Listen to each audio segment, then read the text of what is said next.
اور اس پر میں ایک بات آپ کے سامنے رکھوں. آپ جانتے ہیں کہ حضرت اویس کرنی رضی اللہ تعالی عنہ تابعی ہیں. حضور کا دور پایا ہے، صحابی نہیں بنے. آقا کریم قمیض کے بٹن کھولتے اور یمن کی طرف رخ کرتے اور کہتے مجھے یار کی خوشبو آ رہی. صحابہ نے کہا وہ کون ہے جو آپ جس سے اتنا پیار کر رہے ہیں اور وہ آپ کو ملنے بھی نہیں آیا؟ فرمایا اس کی بوڑھی اور نابینا ماں ہے جس کی خدمت اسے میرے حضور آنے سے روکے ہوئے. یہ لوگوں نے اپنا خانہ ساز دین بنایا ہے کہ ماں فالج میں تڑپ رہی ہے اور بیٹا جہاد کرنے جا رہا ہے. ماں کو سخت ضرورت ہے اور بیٹا تبلیغی گشت کرنے گیا ہوا ہے. ماں کو سخت حاجت ہے اور بیٹا جا کے پیر کے دربار پہ بیٹھا ہوا ہے. یہ مکے والا پیر تو شے ہی کوئی نہیں، غوث اعظم سے فیض نہیں مل سکتا اگر ماں راضی نہ ہو. پہلا مرشد ماں ہے. حضرت بایزید کہتے ہیں میں نے اپنی ماں کے آگے ہاتھ جوڑے، میں نے کہا اماں تیرے حق ادا کروں یا رب کے حق ادا کروں؟ اپنے حق تو معاف کر دے، رب کو میں راضی کر دیتا. ماں نے کہا جا بیٹے میں نے اپنے حق معاف کر دی. 12 سال جنگلوں میں گھومتا رہا. ایک دن بستان کے قریب سے گزر رہا تھا، دل میں خیال آیا چلتے چلتے ماں کو سلام کر جاؤں. دروازے کو دستک دینے لگا. رات کا موقع تھا، سردیوں کا موسم تھا. اس احساس نے ہاتھ روک لیا، ساری زندگی ماں کو سکھ تو دیا کوئی نہیں، دکھ بھی کیوں دیتے ہو؟ تو کہتے ہیں میں دروازے کے ساتھ لگ کے بیٹھ گیا اور ساری رات کاٹ دی. جب سحری کا وقت ہوا تو اندر سے جو نالی آتی تھی اس سے پانی آیا.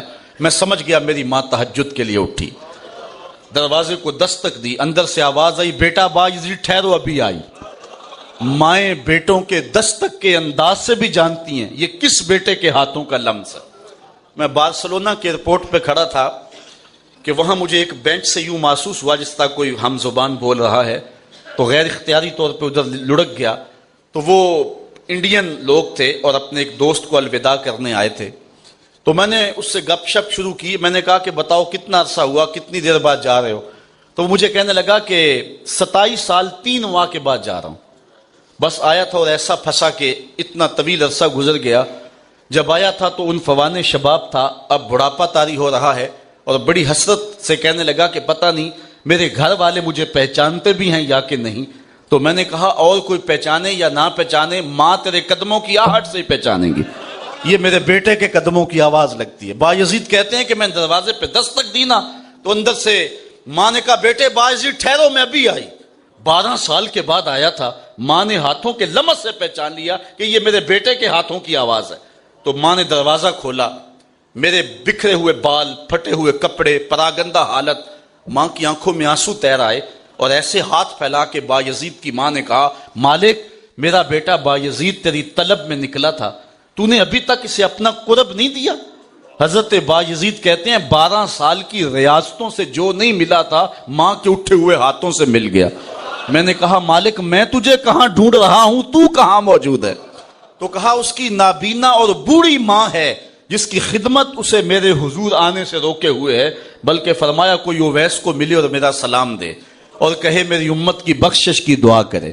معلوم ہوا جو ماں باپ کے خدمت گزار ہوتے ہیں اللہ ان کی دعائیں رد نہیں کرتا. میں نے کتب تصوف میں پڑھا ہے جو شخص روزانہ اپنے والدین کے لیے دعا کرے ساری زندگی اس کے رزق میں بے برکتی نہیں آتی.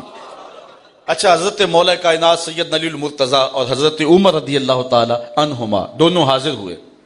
حضرت اویس کرنی کے پاس پہنچے اور جا کے حضور کا سلام دیا. بس اویس کرنی تڑپ گئے اور کہا کہ حضور کے لبوں پہ کیسے میرا نام آیا تھا، کیسے کہا تھا اویس کو سلام دینا.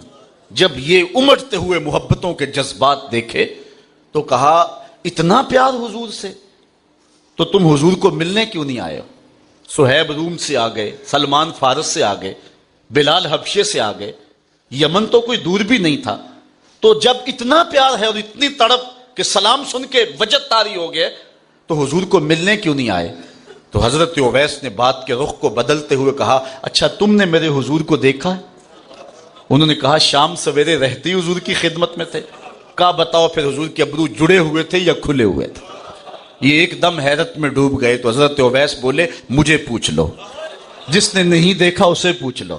کوئی دور سے دیکھتا تو اسے جڑے ہوئے نظر آتے، قریب آ کے دیکھتا تو کھلے ہوئے نظر آتے.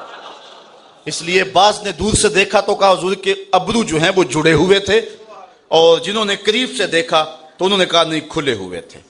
اچھا حضرت حاجی امداد اللہ مہاجر مکی علیہ رحمہ وہ حضور کے ابروؤں کا ذکر کرتے اور جھوم جاتے ہیں.